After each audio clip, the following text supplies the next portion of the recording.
तर मला पोटाचा त्रास व्हायला लागला.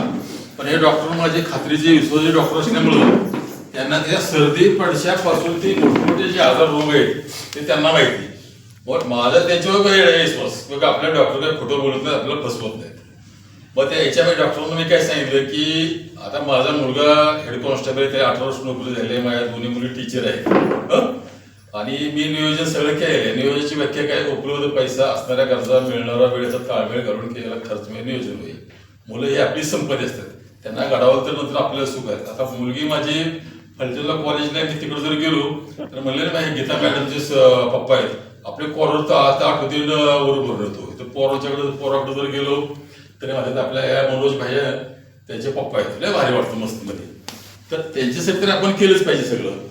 तर याच्यामध्ये की आणि मला जे होतं ते मला इतर कुठला त्रास नव्हता. माझं उत्पन्न भरपूर आहे, माझा बंगला स्वतःच आहे, गाडी आहे, माझा कर्ज नाही, काय नाही.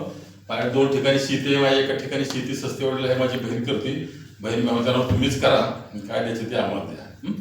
आणि रिटायर नंतर काय करणारे वारवडला शेती होती तर मी JCB लावून शेती केली 250 एकर. ते जाऊन बघितलं सगळं होतं. तर याच्यामध्ये की तर मेहुणा आहे आमच्या वडिलांच्या मेहुण्याचा पोरगा, ते माझा मेहुणा, तर तो बघतो. आता त्या बाजरी झाली 7 पोती, त्यातले 1-1.5 पोतं आणून दिली. तर मला त्रास काय व्हायचा की मला घरातला त्रास काही नाही. माझ्या 2 FM आहेत, खालची खुली वरची खुली. आणि ह्या इंस्टाग्रामवर तर मित्र परिवार असं भेटलंय, रात्र उजडली कधी मावळा कधी काय समजत नाही, काय नाही. पण माझ्या पोटात व्हायची आग. बर. तर आग व्हायची तर डॉक्टरांना सांगितलं, म्हणजे डॉक्टर असं आहे. तर त्यांनी मला हे अल्कलायझर दिलं. बर. तर मी काय म्हणलं, इंदुरकर साहेबाचे कीर्तन मी ऐकले की बाबा आळंदी पंढरपूर माणसं जाते ती, विठ्ठल आहे, विठ्ठल ज्ञानेश्वराला भेटला, तुकारामांना भेटला, मग आपल्याला काय भेटत नाही, म्हणून आपला वारकरी संप्रदाय तयार झाला. तसंच बाबा आपण आपल्या घराच्या संरक्षणासाठी आपण डॉग पाळलेला असतो. तो डॉग पाळतो, तो दुसरीकडे डॉग पाळला असतो, तर तिकडं जो डॉग पाळलेला असतो ते भुकतो, म्हणून आपला इकडे डॉग भुकतो. तर ते स्पष्ट होतं तिकडे काहीतरी आहे बाबा. तर आता मला डॉक्टरांनी सांगितलं आणि एवढे लोक सगळे येतात, काहीतरी विशेष आहे. तर काहीतरी विशेष आहे म्हणून आता मी ते मला ते दिलं, ते अल्कलीचं ते काय म्हणतात त्याला, अल्कलाय. तर मी नेलं 2 दिवस ठेवलं बाजूला. मला काय त्यात काही खरं वाटलं नाही, इंटरेस्ट काय वाटलं नाही, काय नाही. पाईप केलेलं. पण माया 2 नाते आहेत, एक पहिलीला आहे आणि एक तिसरीला आहे. तर त्यांना काय मजा वाटायला लागली, ती एक वरण पाणी भरायचे, खाल्लं पाणी घ्यायची, बारक्या बाटल्या असतात ते आपल्या 200 मिलीच्या. येस. तर असे त्यांनी 7-8 बाटल्या भरून ठेवल्या. आणि बाबा काय माझं मी करायचो. तर इतकं मला ते भारी वाटलं की नाही. तर आता माझं 80 किलो वजन होतं, 80 किलो. आणि मी व्यायाम कसला करतो ते व्हिडिओ मी पाठवले. मी असा लोंबकळतो, परत 2 उड्या मारतो. आता सुरुवातीला 2 उड्या मारताना 10 दिवस माझी 1 उडी मारायला गेली शिकायला. आता मी 50 2 उड्या मारतो. लोकांना जे असं करतो की इंस्टाग्रामचे बघणार ते म्हणले आम्हाला चक्कर आली राव म्हणले असं. म्हणजे तर माझं 80 किलो वजन होतं. काल मी मोजलं, फलटण होतो 4-5 दिवस मुलीच्याकडं माझ्या घरी सगळं. तर आता काल बघितलं ते 72 किलो वजन आहे. 8 किलो कमी झालं. 8 किलो. तर ह्या पाण्याचा परिणाम असा आहे की मला रात्रीचं उठायला लागतं. बरोबर. पण पोटाची काही घांजी होती ते नक्कीच गेले असं. अरे वा, टाळ्या. असू द्या बोला. माझी डिग्री होती आणि हे करताना मला ते हे करावं लागायचं. पण आता माझी डिग्री सगळी क्लिअर गेलेली. आणि पुढे सांगत नाही, त्या साताराच्या पुढे गेले, वाठाच्या रेल्वे स्टेशनच्या पुढं.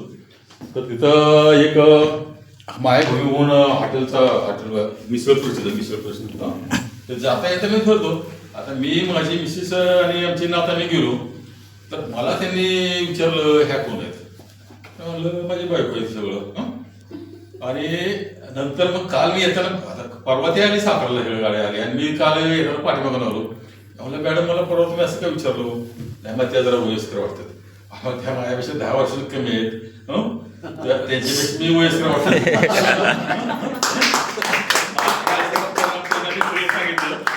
ते म्हणले मला कधी दुसरे भांडण देणार. आता म्हणलं बाबा आमचे ते डॉक्टर आहेत, बाकी सगळे भरपूर म्हणलं हुशार आहेत आणि मोठे अधिकारी आहेत.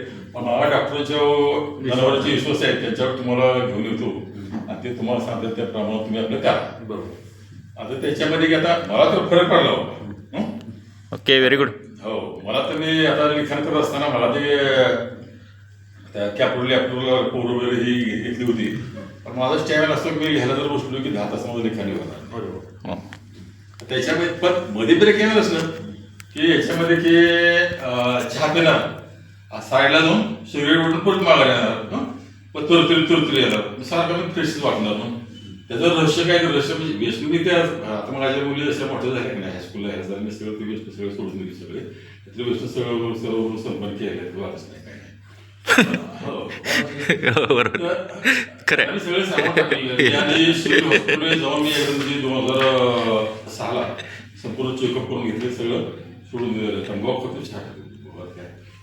तर याच्यामध्ये मला काय सांगायचे की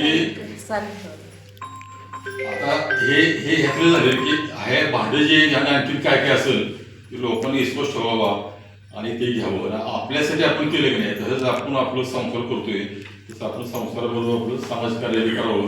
आणि मी जसं चांगलं असो तसं मला वाटतं आणखी 4 लोकांना सांगावं आणि ते मी चांगलं व्हावं. Okay so very good. फायदा होईल न होईल पण फायदा हे होत होतं त्यावाच नाही. Yes sir. ही एक बाजू आहे. तर माझी पर्सनल सांगतो की मी नोकरीत असताना की मी गरिबावर महिलांच्यावर कधी अन्याय केलेला नाही. मला कधी खोटं कागद करावं लागेल नाही. येस. याच्यामध्ये की काय काय गुन्हेगार पोरं होती त्या गुन्हेगार पोरांना मी अशा साईडला लावलं बाजूला. कोणाला MIDC मध्ये कामाला लावलं कोणाला रिक्षा ड्रायव्हर करून दिलं. आणि आता ह्या आपल्या ताई साहेब सगळ्यांना सांगतो की ह्या रात्रीच्या ते नका करू हां हे नको. रात्रीच्या ह्या बायका